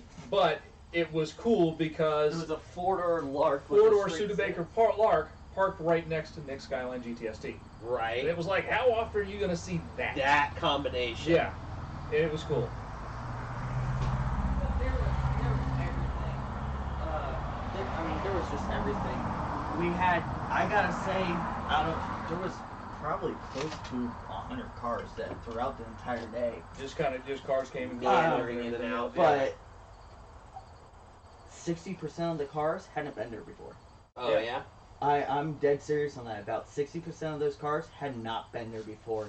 And everybody... and Tom with the 4C earlier that day, he was up to Ocala Cars and Coffee, and somehow, I'm not sure how he heard about our deal, but he heard about our deal, and after that was over, he came there. Nice. And he stayed the whole time. Yeah. And it was great. Food truck ended up bailing and not They even ghosted answering. us. Yeah. So luckily, Dan King went to his house, got his grill, and Sabrina and Will went to get food, and then Sabrina and Brian cooked the food. We just cooked, and we're just like, here. Yeah. Have burgers. Because he can't, you we can't don't sell have, without a food license. So right. basically we just cooked and just we gave away gave burgers it all and dogs away and that, but that way so people actually had food. Right. Otherwise, sitting there all day is kind of miserable. Yeah. So it was unfortunate, but we made it work, and that show was fucking fun. Like I actually think it was better than the last one. Like every single time it gets better and better. Mm-hmm. It gets better and better, and it was fucking good. It was a damn good show. It is unfortunate that I was unable to attend. I really wish I could have been there. Yeah. Yeah. Well, it's all good. I didn't bring my Focus that time, and you know what showed up? Fucking 3 other fucking Focus STs. 2 or 3 Focus STs. I know one had a fucking big turbo with a fucking fender dump out the side. Yeah, basically fucking doing straight hater pipe right out the side. Doing fucking fireballs in the exhaust competition while he's on his fucking computer, adding more fuel to do more fireballs and all that shit. And I'm like, I looked at Sabrina and I'm like, but here's the thing, it wasn't just that he, just ran a hater pipe right out the side. It was nicely done and dressed, but he also went to the extra mile of getting a Focus SE rear lower valance and then filling in the single exhaust hole from another piece. So the back was just smooth. Nice. So you know how with the STs, how it has the center exhaust in that? Mm-hmm. Well, he used the SE where it would come out there, but he smoothed that off, so it was just a full one piece. smooth, Yeah. and it just that extra hint there, but it was that awesome. little piece of detail. Little piece of detail, because all of a sudden I'm looking at it, I'm like, that's an SE bumper. And I'm looking like, there's no... And they filled in the exhaust cutout on one side. And I'm like, right. son of a bitch. Like, not many people would think about that, but right. he did it great. And it was white with like teal accents and that, and it worked. It did look good, and honestly, the hater pipe out the side, it was pretty rad. Yeah. Yeah. Yeah. So we want to go into our Bring a Trailer. Bring a trailer and... Right. What we have here is a 1982 Volkswagen Rabbit pickup diesel 5-speed. So it's copper, close to brown. It's diesel, and it's manual. If it were a wagon, it would be jalopnik porn. Yeah, but it's a Ute. Yeah, it's what they call still their jalopnik porn. Yeah, that's what they call their caddy. Yeah, but it's a brown. It's a 2-tone brown with brown interior with a diesel, a non-turbo diesel, And a manual. and a manual. Yeah, this thing probably gets like If 60 miles If per it gallon. was rear-wheel drive, this is the ultimate jalopnik porn next to a same color, same interior, same setup Mercedes wagon. Yeah. You have both of them, you are jalopnik king. Absolutely. So it doesn't have a single speck of rust on it. Which is weird. No, this thing, there's tons of pictures on this I one. really thought they came from the factory with rust. There's surface rust on some components, like the leaf springs and stuff like that, that just weren't painted or coated in the factory. But the underside of the body shell, the pinch welds, the rockers, the doors, the bottom edge of the doors, they're clean. It's a Which I thought, I No, it's thought these blue came plate. from the factory. Blue plate. Okay. So the car's in Salem, Oregon. It has 141,000 miles shown. The paint on the edge of the cab on the back Oh is yeah, this worn, thing. where they've loaded stuff against the cab Yeah, multiple times. it's not perfect. It's got some dings in it, and it's got some marks on it. It's not perfect, but this was a vehicle that was used to carry shit. Why does that look so much like a Dodge Omni from the front? Damn near. So yeah, it's 5-speed manual, copper, tan vinyl, factory 13-inch steel wheels, sliding rear windows, KYB shocks, AC, service record since 1987, all kinds of literature, service manuals, clean Carfax, and it is a dealer.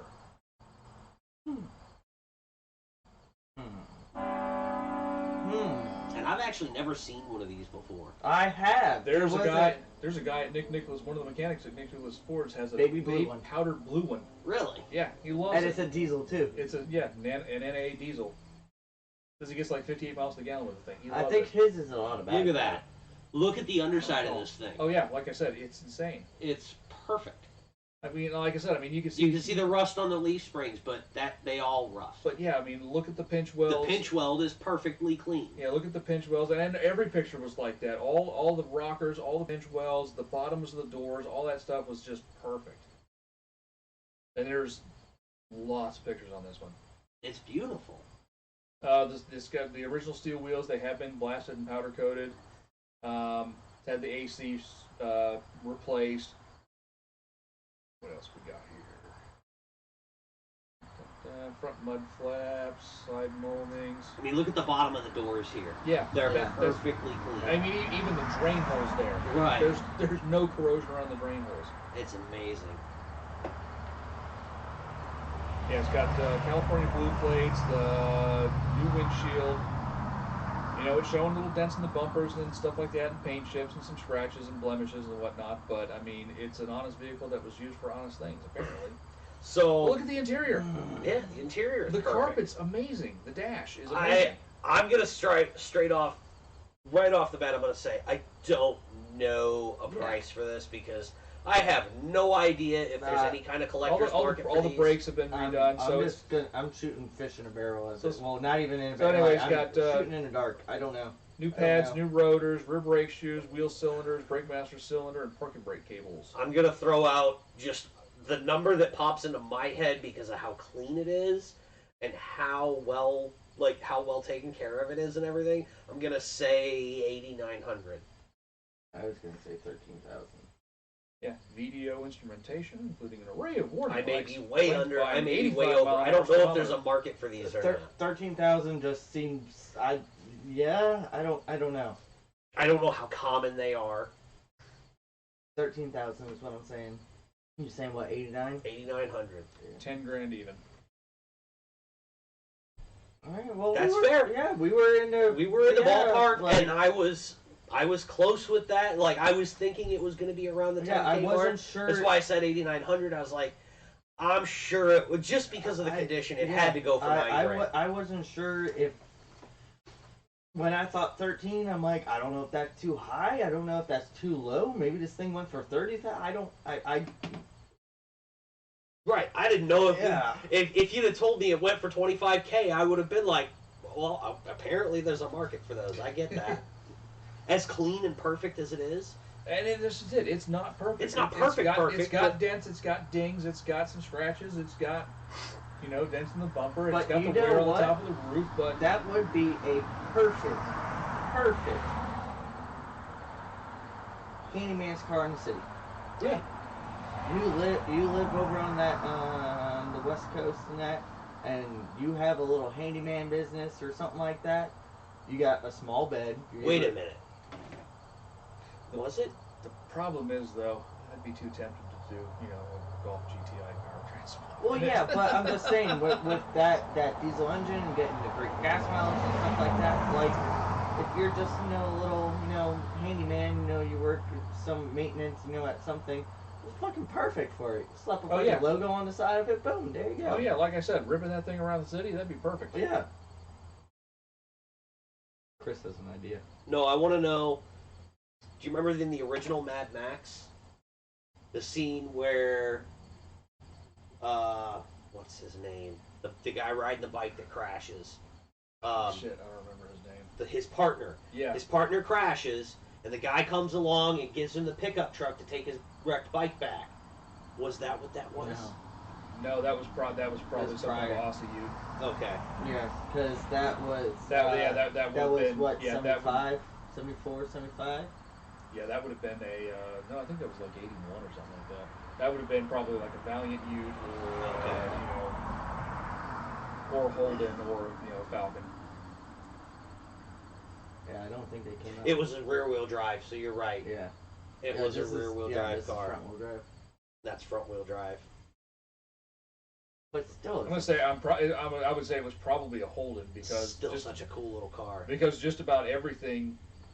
I mean, the only cop car. I think the only vehicles that were forged in that movie were the cop cars, were the Interceptors, were the Falcons, and then everything else I think was all Holdens. Yeah.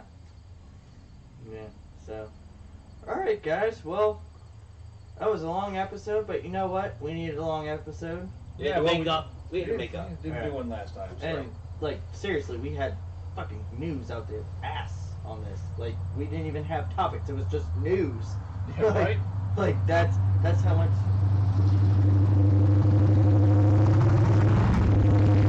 Okay, then. That sounded like That that sounded like a 350. That's how much news we had. It was we didn't even actually have a topic to talk about. It was just that. So, well, guys, we hope you have a good night. Have a good weekend. We'll see you again shortly. Have a good one, guys. Cheers. Have a good night.